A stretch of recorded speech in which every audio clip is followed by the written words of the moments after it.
নমস্কার বন্ধুরা, আজ আরেকটি রেসিপি নিয়ে চলে এসেছি। আজ ফ্যাসা মাছ রান্না করব বেগুন দিয়ে, আর সাথে আলু কেটে নিয়েছি, আলু দেব।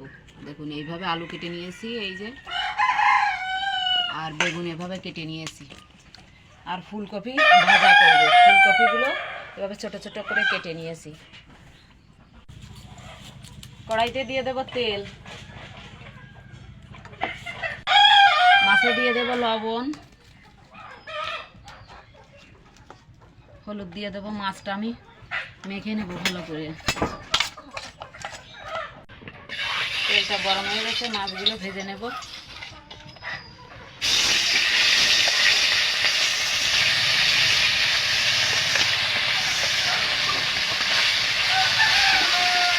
মাছগুলো ভালো করে ভেজে নেব।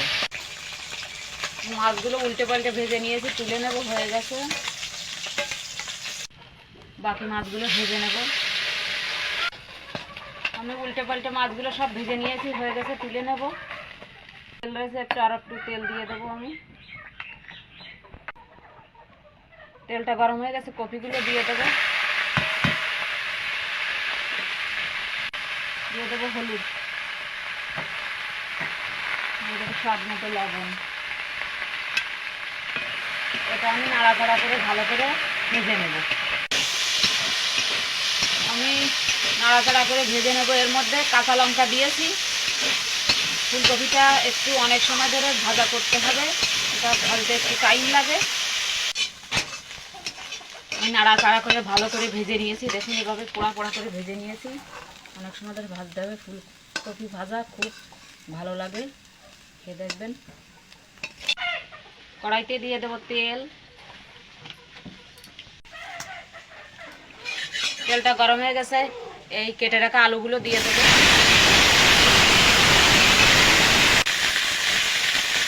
দিয়ে দেবো স্বাদ মতো লবণ, হলুদ গুঁড়ো দিয়ে দেবো। আমি আলুটা একটু ভেজে নেবো ভালো করে।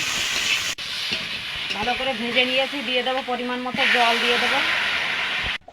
আমি এবার ঢেকে দেবো।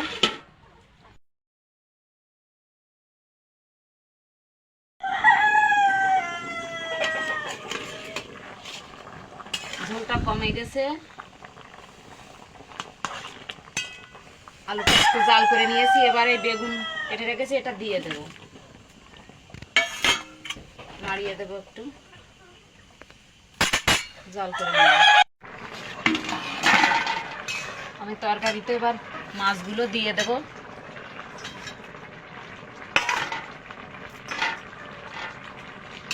একটু নাড়িয়ে দেবো।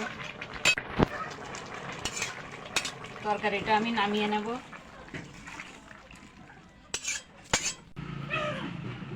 কড়াইতে দিয়ে দেবো তেল। মশলাবিহীন রান্না, এই রান্নাটা খেয়ে দেখবেন, খুব ভালো লাগে। আমি কটা রাঁধুনি ফোড়ন দিয়ে দেবো। রাঁধুনিটা একটু পোড়া পোড়া করে নেব। রাঁধুনিটা একটু পোড়া পোড়া করে ভেজে নিয়েছি। আমি তরকারিটা ঢেলে দেবো। এবার নাড়িয়ে দেবো। তরকারিটা ঢাকা দিয়ে দেবো।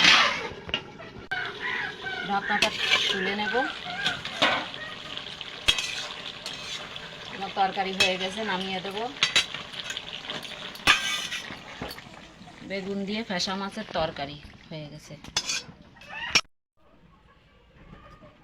দেখুন ফুলকপি ভাজা আর ফ্যাসা মাছ দিয়ে বেগুনের তরকারি হয়ে গেছে। রেসিপিটা দুটো করেছি। রেসিপি যদি ভালো লাগে লাইক কমেন্ট শেয়ার করবেন, আর আমার চ্যানেলটা অবশ্যই সাবস্ক্রাইব করবেন।